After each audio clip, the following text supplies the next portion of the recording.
Hey guys, and welcome to today's video. Today I'm joined by Sophie, a second year HSPS student at Pembroke College. Today we're in the Deer Park of Peterhouse College, and as you can see, it's very pretty. Very good filming location, good suggestion. But anyway, please introduce yourself to my fans and tell us who you are. So I'm Sophie. I do HSPS in my second year. I'm at Pembroke, so this year I do politics and sociology. I've been doing YouTube kind of like casually for the past year, I would say. I started quite early when I got to Cambridge. I'm originally from Germany, but I went to school in Hong Kong and I live in Geneva now. Worldwide. Yeah. All over the world, yeah. What sort of videos do you do, just so that my fans know? Yeah, so like at the moment, I would say my YouTube is mainly just kind of like creating memories around Cambridge, mainly like for myself and for my friends, but I also kind of want to use my channel to kind of show people like the bit more chill side of Cambridge, so like kind of the non-academic life. I think maybe whilst you're speaking now, I'll put like a video down below so people can see the vibe, because your vibe is kind of different, I'd say. Yeah. It actually does. It relaxes me watching your videos, whereas I feel it's like watching someone else's videos. You watch the fast-paced life of Cambridge, which is kind of which true. is really useful. But then again, there is like the relaxed part of Cambridge, which no one else sort of shows that well. So I do kind of want to show that like it's not all work and stuff. Obviously being realistic, but just kind of having that side of Cambridge in there as well. And then I just really like YouTube as well because it's really nice to look back on. So I was watching my old vlogs like over the break and stuff, and you see how much you change, which I think is really really cool. Brilliant. So let's get to today's video. So today we're going to talk all about HSPS, because I feel as if there aren't that many useful videos for HSPS students. I didn't find that many, to be fair. And like I'm sure there are some people who like sort of YouTube HSPS Cambridge. So hopefully for you guys this will be useful. But for those of you who kind of watch my medicine engineering videos, well, this still will be interesting because you get an insight from a person who does something completely different, which is still Cambridge and still amazing. So keep watching. I think today we should talk maybe about how your experience has been so far in Cambridge in general, then also your academic experience, and maybe some tips at the end for those applying for HSPS and Cambridge. So, yes, what have you got up to in terms of academia, social life, extracurriculars? Because you're really busy, as I'm catching you today, as in it's 8 o'clock in the morning, guys. You know? But tell us more. I think I kind of used my first year to kind of like figure out how I could get all of my work done while still getting the most out of Cambridge in kind of like a non-academic sense. So I think Cambridge obviously is really, really great in terms of degrees and courses, but they also have so many kind of like extracurriculars available that you really do want to make use of. So many things. Yeah, there's so much to do, and I think it can be a bit like overwhelming to try to figure out what you want to do. So I do a lot of Varsity, which is one of the student newspapers. Do you mind if you put a link to the newspaper down below? Yeah, okay, for fine. sure. Let's do that. Let's get those clicks. So I do that, and so last year I did their social media. This year I'm doing a fashion column, and then I'm on a committee. So committee stuff is really fun. I'm on TEDx, which is like TED Talks in Cambridge, but there's a whole like lot of different committees, like a lot of union stuff, things like that. Where it's just really nice to get to know other people from different colleges and stuff. With these like inter-college activities where you're with a society, you really do meet people of all ages and all backgrounds, and you see them a lot. Like, so on the committee we have a bunch of like PhD students who otherwise you wouldn't really meet in like that sort of environment. So it's been really fun. They're really old, aren't they, otherwise? But so I do that. And then this year I've been doing politics and sociology. So with HSPS it's quite nice because you kind of start quite broad and then you figure out what you want. Multiple streams, don't you? So there's like this year, I don't know how many streams there are, but a whole lot. You can do like just one subject, so just politics, or you can do a joint thing, which is what I'm doing. And you just kind of narrow down what you want to do, which is really cool because you figure out kind of which part of the degree you like in first year, and that's the thing. I feel as if like a lot of degrees in Cambridge are kind of broad initially. Just to give you, even if you like know what you want to go into, they start off broad, then they kind go of like specific. Natsuki as well. Even in medicine to an extent, you do 2 years of base sort of science, and then third you do whatever you want. And I was like, right, I'm running away from medicine as soon as I can. I'm getting out of that one. But that's pretty interesting. So in terms of social life, so are you more of a person who likes to have friends in lots of different colleges, or do you have friends close to home to Pembroke? Do you like to go out quite a lot, or are you more of the person who likes to stay in and just relax and read a book or something? So in terms of like friendship group, I would say I would have my kind of like core friendship group in Pembroke. That's kind of just the way it worked out for me. I would say I have quite a few close friends at other colleges. So one of my best friends is at Fitz. I have a really close friend at Peterhouse actually. But I would say the core friendship group is at Pembroke. Also, so I still live in college, which a lot of Pembroke students in second year don't, but we still do. So we kind of have our like close-knit friendship group still living together in college, which is really nice. And I guess at like meal times and all, you can sort of come together. Yeah, you and can say just hello. kind of do that. So it does depend on that, but I would say I do kind of like focus my social life around Pembroke.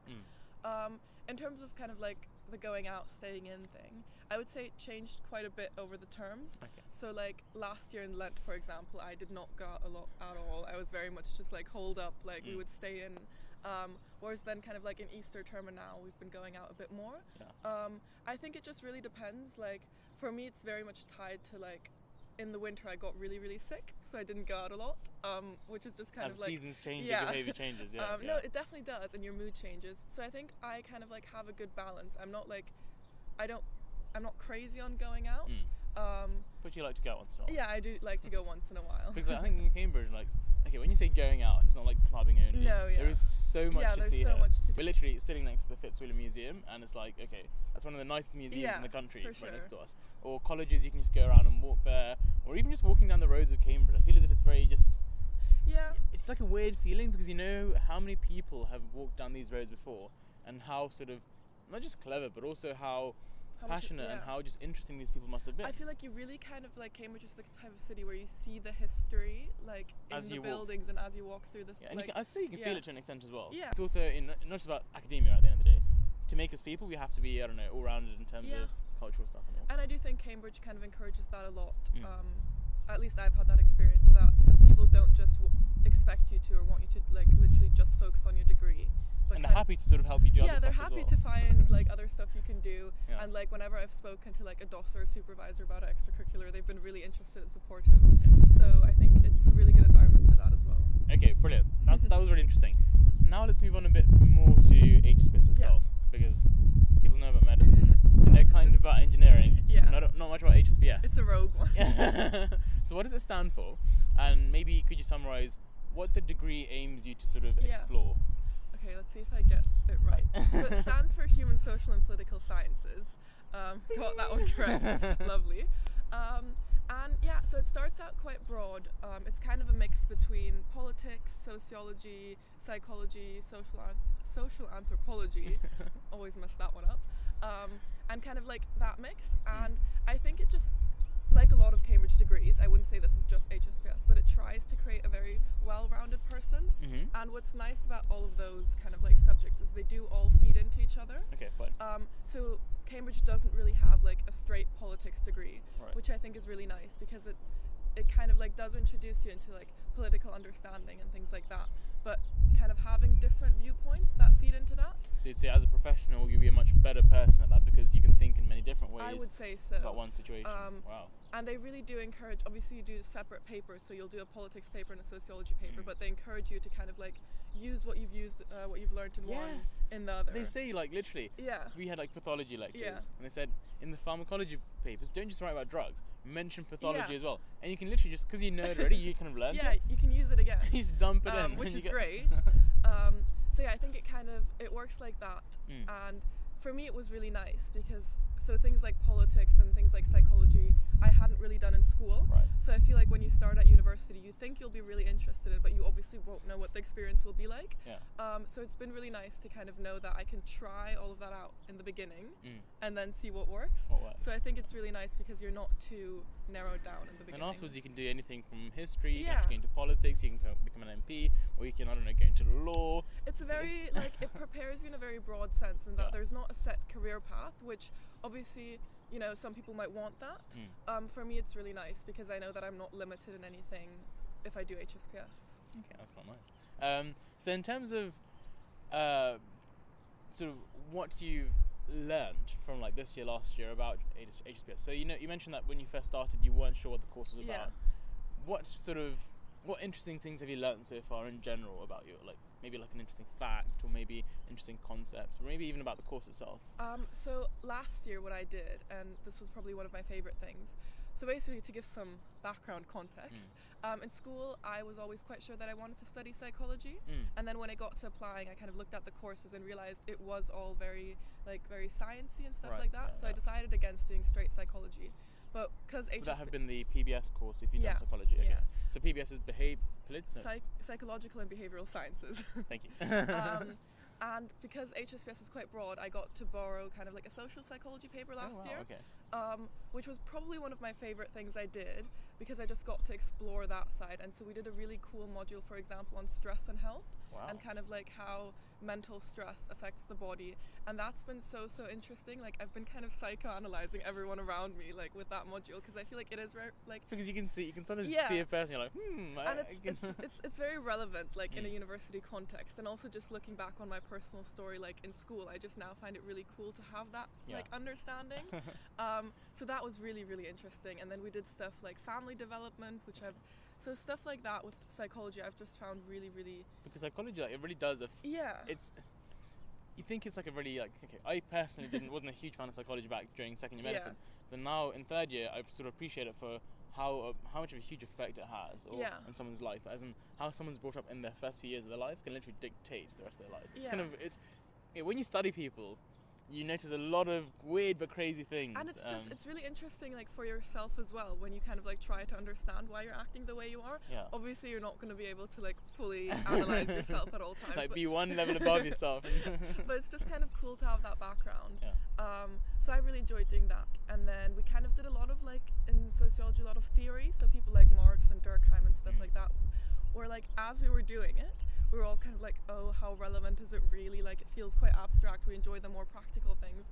But then over the summer, so my friend and I went to Berlin, and we had a lot of discussions, and we kind of like would always say like, oh, like Durkheim ties in really nicely here. So when you kind of have that step of where you realize where like all the theory you've been doing starts to tie into like practical actual real life things. Yeah, that was like really cool, because you kind of feel like you're studying something that's so relevant. It's a bit of a weird feeling, isn't it? Because like you actually see it, or like it's relevant there and then. You're like, oh wait, one of my degree actually can be applied. It matters, even with medicine, until you actually go to patients, you don't see how like useful it is. Until, I don't know, you see someone clubbing, you're like, I know how that works.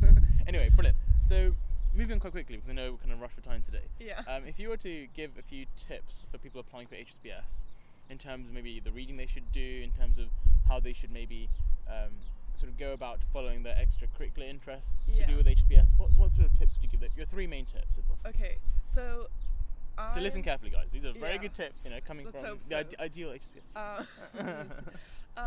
So I'm going to say, like, I applied not really understanding the application system that well. Like, I didn't really know what Cambridge colleges were. I didn't really know how a personal statement worked. Like, for example, I'm not advising this, I'm just saying this is what I did. I didn't realize you had to put reading in your personal statement.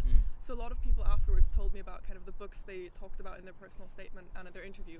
I didn't have a single book in there just because I didn't know that was what you were supposed to do.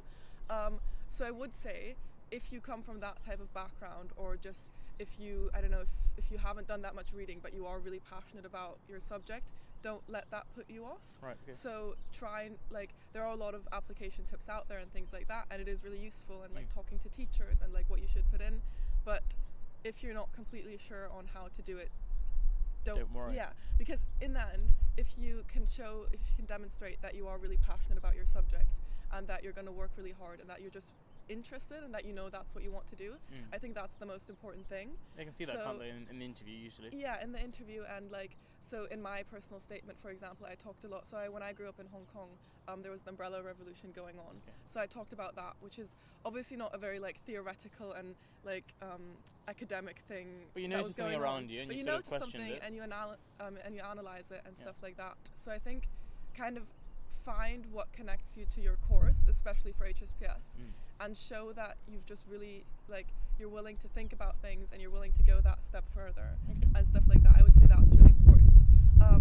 And then kind of as a more practical thing, obviously HSPS doesn't exist in its form at other universities. So when you're applying, don't worry when you're writing the personal statement about trying to fit everything in. So at Cambridge, when you apply for HSPS, they do realize that that course doesn't exist at other universities. So if you want to write your personal statement on politics because you're applying to politics elsewhere, they'll understand that, and then you can put in like things about sociology, for example. And is it the SAQ? Yeah. The SAQ? So the SAQ is a supplementary application questionnaire. So in that you can like cram in everything else that you sort of want to. It's like personal statement number 2, pretty much. So it's a good chance, that one, yeah. So I think, make use of that, especially for HSPS. And then at the interview, I would say when you get to the interview, which is obviously already such a great achievement, kind of focus on trying to show the way you think. So with HSPS, it'll be really different. Some people will have had sociology, some people wouldn't have, stuff like that. The main thing is I think they look for people that kind of think in a specific way, so don't worry about kind of like knowing a lot of like sociological So content theories. doesn't matter. Yeah. It's about how you go about thinking. It's about how you go about it.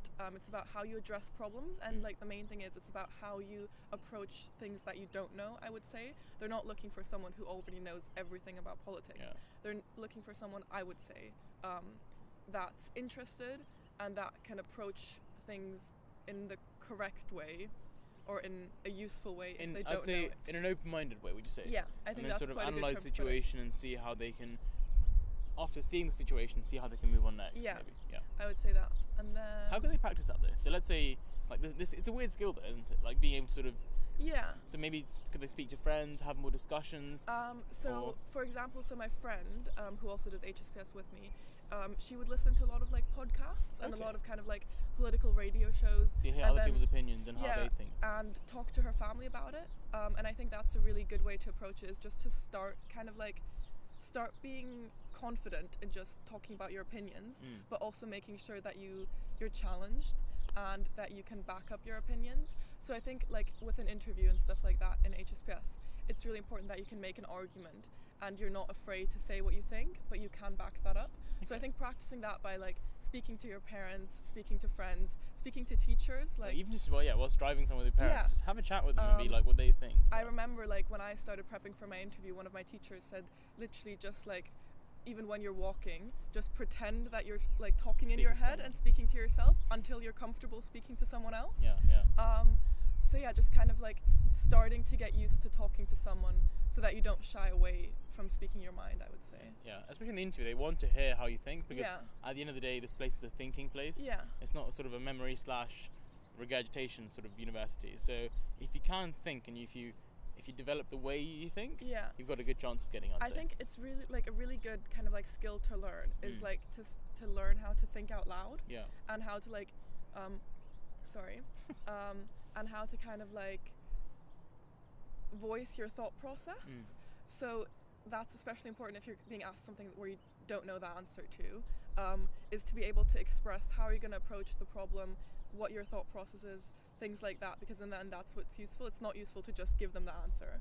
It's useful to kind of like explain the reasoning behind the reasoning behind it, how you got there, things like that. And that's something you can practice, I would say, especially in school, with parents, with friends, stuff like that. Because then again, if you're analysing the other person's argument, if you're able to give them your reason, they can actually go through your reasons and be like, okay, premise 1 that you said was this, premise 2. You can actually analyse the argument instead of and you can go much deeper.